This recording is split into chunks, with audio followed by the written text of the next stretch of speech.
Hey guys, welcome back to another video. Today we're going to solve listening Ilets exam part 3 test 2. Okay, let's read questions. Let's begin.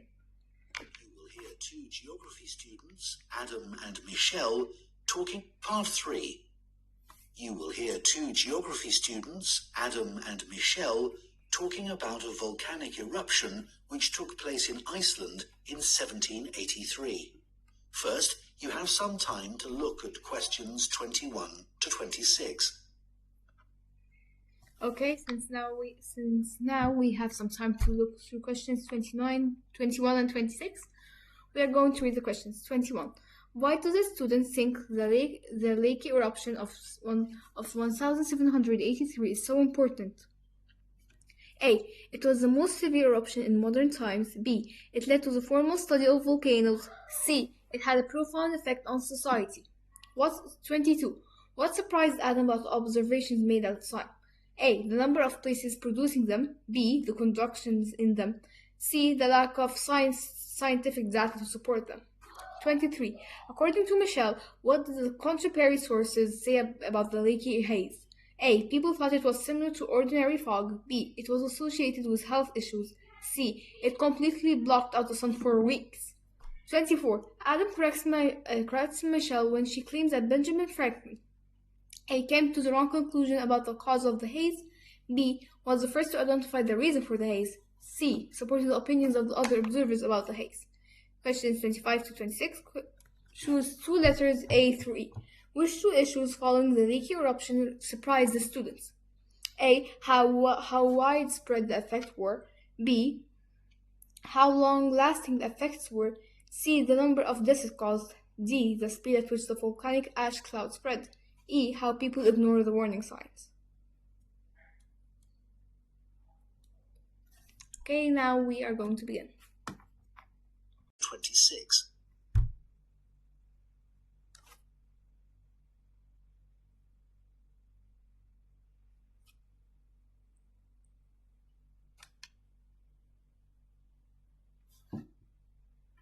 Carefully and answer questions 21 to 26. So, Michelle, shall we make a start on our presentation? We haven't got that much time left. No, Adam. But at least we've done all the background reading. I found it really interesting. I'd never even heard of the Laki eruption before this. Me neither. I suppose 1783 is a long time ago. But it was a huge eruption, and it had such devastating consequences. I know. It was great there were so many primary sources to look at. It really gives you a sense of how catastrophic the volcano was. People were really trying to make sense of the science for the first time. That's right. But what I found more significant was how it impacted directly and indirectly on political events, as well as having massive social and economic consequences. I know.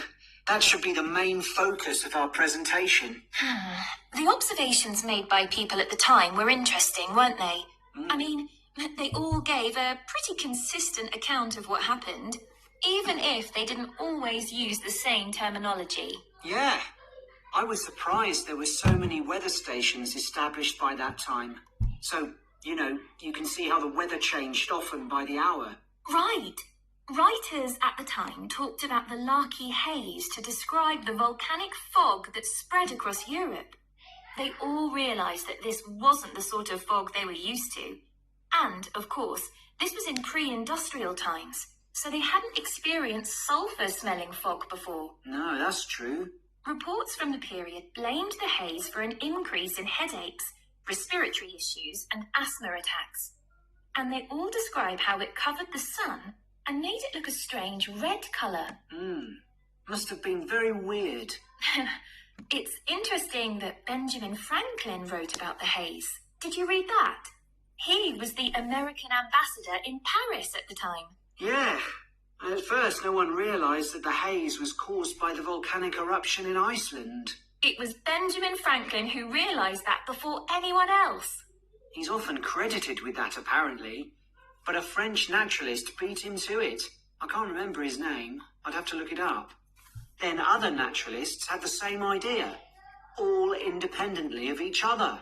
Oh, right. We should talk about the immediate impact of the eruption, which was obviously enormous, especially in Iceland, where so many people died. You'd expect that, and the fact that the volcanic ash drifted so swiftly, but not that the effects would go on for so long, or that 2 years after the eruption, strange weather events were being reported as far away as North America and North Africa. No, I found all that hard to believe too. It must have been terrible, and there was nothing anyone could do about it, even if they knew the ash cloud was coming in their direction. Before you hear the rest of the discussion, you have some time to look at questions 27 to 30. So now that we have time to look through questions 27 through 30, what comments do the students make about the impact of the Laki eruption on the following countries? Choose 4 answers from the box and write the correct letter A through F next to questions 27 to 30.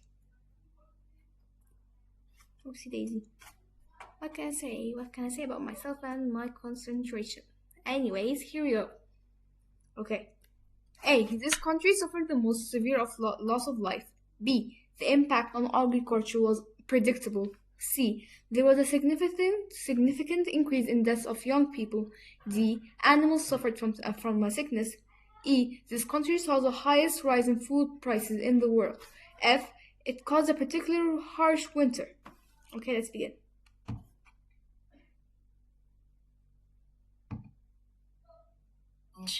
Starting with Iceland, where the impact... Through some of the terrible consequences.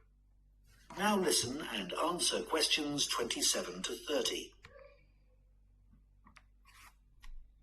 We should run through some of the terrible consequences of the eruption experienced in different countries.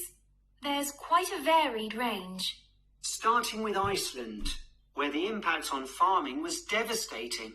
One of the most dramatic things there was the effect on livestock as they grazed in the fields.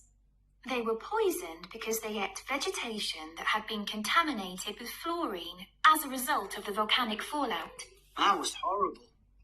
In Egypt, the bizarre weather patterns led to a severe drought, and as a result, the Nile didn't flood, which meant the crops all failed. It's so far from where the eruption happened, and yet the famine there led to more people dying than any other country. It was worse than the plague. Okay. Then, in the UK, the mortality rate went up a lot, presumably from respiratory illnesses. According to one report, it was about double the usual number and included an unusually high percentage of people under the age of 25. I think people will be surprised to hear that the weather in the USA was badly affected too. George Washington even makes a note in his diary that they were snowbound until March in Virginia. That was before he became president. Yes, and there was ice floating down the Mississippi, which was unprecedented. Oh, astonishing, really. Anyway, what do you think we should include next? That is the end of part 3. You now have 30 seconds to check your answers to part 3. Okay, now that we answered questions 21, I think. Let me see. 21 to 27, we are going to open the answer sheet and correct our answers and see if we have anything wrong or not, okay? Okay, now let's begin checking the answers. Yeah. 21 is C, which is correct. 22 is A, which is correct. 23 is B, which is correct. And 24 is B, which is correct. Let's see 25 and 26. 25 and 26 is B. It's A and B, not B and C. So that is not correct. So it's not C. Let me just do a quick mark like that. It is A and B. So B is correct, but you will not get the 2 marks, I think. Anyways, let's see. D. A, C, and F. Now we finished. Actually, I'm pretty surprised. I actually never heard of this eruption before. It's pretty weird how you can learn a lot of stuff while studying. First of all, the lake eruption or lake eruption, I don't know how to pronounce it anyways. I never heard of it before. So this is really, really, really, really, really fun to learn about. I might even do some research about it and make a video if I'm not lazy. So anyways, guys, thank you so much for watching this video. Don't forget to like, share, and subscribe, and don't forget to hit that bell button so hard so you don't miss any videos from Teach and Tinker. And please help me get that 200 subscribers. Bye, guys.